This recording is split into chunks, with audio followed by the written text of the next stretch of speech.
नमस्कार दोस्तों आज के इस वीडियो में मैं आपको वो तरीका सिखाने वाला हूँ जिससे आप ये आइडेंटिफाई कर सकते हैं कि किसी भी जातक की कुंडली में उसकी पढ़ाई से रिलेटेड अगर कुछ प्रॉब्लम आ रही है तो वो आप किस तरीके से देख सकते हैं।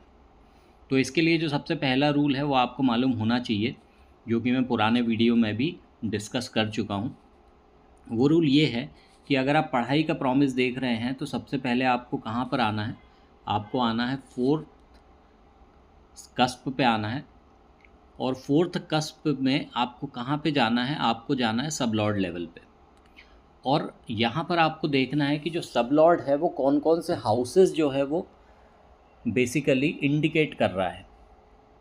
अब यहाँ पर जो फेवरेबल हाउस हैं वो हमारे पास में होते हैं 4, दूसरा होता है 9 और तीसरा होता है 11। अब ये तो फेवरेबल हाउस हुए, अगर आपको ये हाउसेस मिल जाते हैं तो बहुत ही बढ़िया है, कोई बात ही नहीं है। मतलब पढ़ाई का एक बहुत ही अच्छा प्रॉमिस आपको यहाँ पर देखने को मिल जाता है, यानी कि बच्चा पढ़ाई भी बहुत अच्छी करेगा, नंबर भी बहुत अच्छे आएंगे।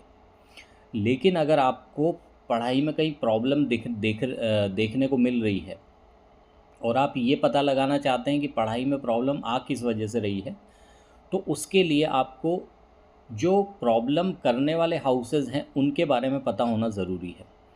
तो यहाँ पर जो सबसे पहले प्रॉब्लम क्रिएट करते हैं वो कौन से करते हैं, हर हाउस का जो 12th हाउस होता है वो सबसे पहले आके प्रॉब्लम क्रिएट करना शुरू कर देता है। तो 4 को प्रॉब्लम कौन करेगा, 3। वैसे ही 9 को प्रॉब्लम कौन करेगा, 8। 11 को प्रॉब्लम कौन करेगा, 10। तो ये 3 बेसिक हाउस तो निकल के आ गए।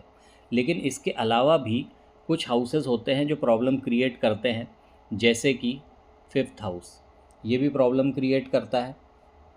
इसके बाद में एक और हाउस जो है प्रॉब्लम क्रिएट करता है, वो होता है 12th हाउस। यानी कि आपको कुछ हाउसेस मिल गए 3, 8, 10, 5 एंड 12। अब देखिए 3 अगर हाउस आता है यानी कि वो क्या करेगा, कहीं ना कहीं मन को स्थिर नहीं रहने देगा पढ़ाई के लिए। अगर 8 आता है तो वो क्या करेगा, वो कहीं ना कहीं आपके जो भी बच्चे की कुंडली आप देख रहे हैं उसको जो पढ़ाई के लिए गाइडेंस मिलना चाहिए उस गाइडेंस को रोक देगा। 11th को अगर 10th रोक रहा है तो क्या रिज़ल्ट आएगा कि जो बच्चा इच्छा कर रहा है, बेसिकली जिस मार्क्स को वो पाना चाह रहा है वो मार्क्स उसको नहीं मिल पाएंगे।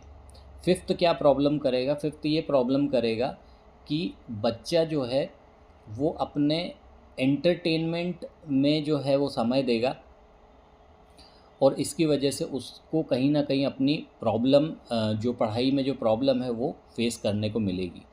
और बिल्कुल वैसे ही जो 12th है वो भी एक तरीके से आपका जो पढ़ाई के प्रति जो रुचि है उसमें कहीं ना कहीं कोई डिसकनेक्शन पैदा करेगा। एक तरीके से आपके माइंड को फ्रीनेस प्रोवाइड करेगा कि आपका जो ध्यान है वो पढ़ाई की तरफ से फ्री हो जाए, बेफिक्री जैसी कोई बात जो है वो आपके दिमाग में आ जाए या बच्चे के दिमाग में आ जाए और उससे पढ़ाई में कहीं ना कहीं प्रॉब्लम हो। तो ये जो हाउसेस होते हैं दोस्तों, ये हाउसेस आपके पढ़ाई में कहीं ना कहीं बाधा पैदा करते हैं। अब यहाँ पर एक सैम्पल कुंडली भी देख लेते हैं। जैसे मान लीजिए मैं इस कुंडली को देखता हूँ, केपी के रूल्स पे आता हूँ, तो सबसे पहला काम मेरा होगा कि मैं 4th कस्प पे आऊँ और यहाँ पर आकर देखूँ कि जो 4th कस्प है वो सब लॉर्ड लेवल पे क्या दिखा रहा है। तो यहाँ पर देखिए 4th कस्प सब लॉर्ड लेवल पे सन दिखा रहा है। सेकंड चीज़ कि जो 4th कस्प का जो सब लॉर्ड है वो कौन कौन से हाउसेस दिखा रहा है यहाँ पर। यहाँ पर हमने हाउस, जो सब लॉर्ड है वो देखा था सन। यहाँ पर देख लेते हैं कि सन क्या क्या दिखा रहा है। सन दिखा रहा है 2 एंड 5। यहाँ पर एक 5th हाउस हमको पकड़ में आ जाता है और 12th हाउस प्रोमिनेंट पकड़ में आता है जो हाई पावर में है। तो इसका मतलब कि यहाँ पर कहीं ना कहीं प्रॉब्लम बच्चे को फेस करने को मिलेगी। 5th हाउस जो होता है वो 6th को भी निगेट करता है और जो 6th हाउस है वो किस चीज़ को बताता है, वो 6th हाउस बताता है आपके डिसिप्लिन को। यानी कि 5th हाउस आया है, इसका मतलब ये निकलेगा कि बच्चा जो है उसका मज़े करने में ज़्यादा ध्यान होगा और उसके अंदर अनुशासन नहीं होगा और यही चीज़ उसको पढ़ाई में कहीं ना कहीं प्रॉब्लम क्रिएट करेगी। तो इस तरीके से हमको देखना है पढ़ाई के जो हाउसेस हैं कि कौन से हाउसेस जो हैं वो पढ़ाई को सपोर्ट करते हैं और कौन से हाउसेस जो हैं वो पढ़ाई के अंदर बाधा पैदा करते हैं। यहाँ पर एक बात और नोट करिएगा कि जो 6th हाउस है उसको हम पढ़ाई के लिए अगर देखेंगे तो 6th हाउस को हम एक पॉजिटिव हाउस मानकर चलेंगे, क्योंकि 6th हाउस जो है वो आपको कॉम्पिटिटिवनेस देता है और साथ ही साथ आपको एक डिसिप्लिन भी प्रोवाइड करता है, जो कि पढ़ाई के सपोर्टिव एनवायरनमेंट के लिए ज़रूरी होता है। अब यहाँ पर मैंने आपको अच्छे और बुरे 2 हाउसेस बता दिए।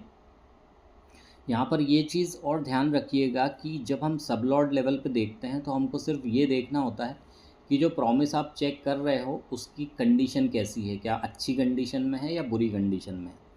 एक्चुअल में जो काम होने वाला है वो कहाँ से आप देखोगे जाके, वो आप देखोगे कि जो सबलॉर्ड है वो जिस भी प्लैनेट के नक्षत्र में बैठा है वो प्लैनेट क्या इंडिकेट कर रहा है, उसके हिसाब से जो एक्चुअल कर्म होंगे उस कस्प से रिलेटेड वो आइडेंटिफाई किए जाएंगे। तो ये जो बात हमने करी है कि कौन से हाउस अच्छे हैं और कौन से बुरे हैं, वो इस वीडियो में हमने कवर किया है।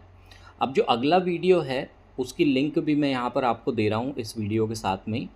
उसमें मैं आपको ये बताऊँगा कि अगर आपके प्रॉब्लमेटिक हाउसेस आ रहे हैं तो उस प्रॉब्लम को उस पर्टिकुलर चाइल्ड के लिए अपॉर्चुनिटी में किस तरीके से बदला जा सकता है। इसी तरीके के वीडियोस देखने के लिए हमारे चैनल को लाइक और सब्सक्राइब करना मत भूलिए, और प्लस हमको कमेंट में भी बताइए कि आप और कौन से वीडियोस देखना चाहते हैं, ताकि हम उन टॉपिक पे भी आपके लिए वीडियो बना सकें। बहुत बहुत धन्यवाद।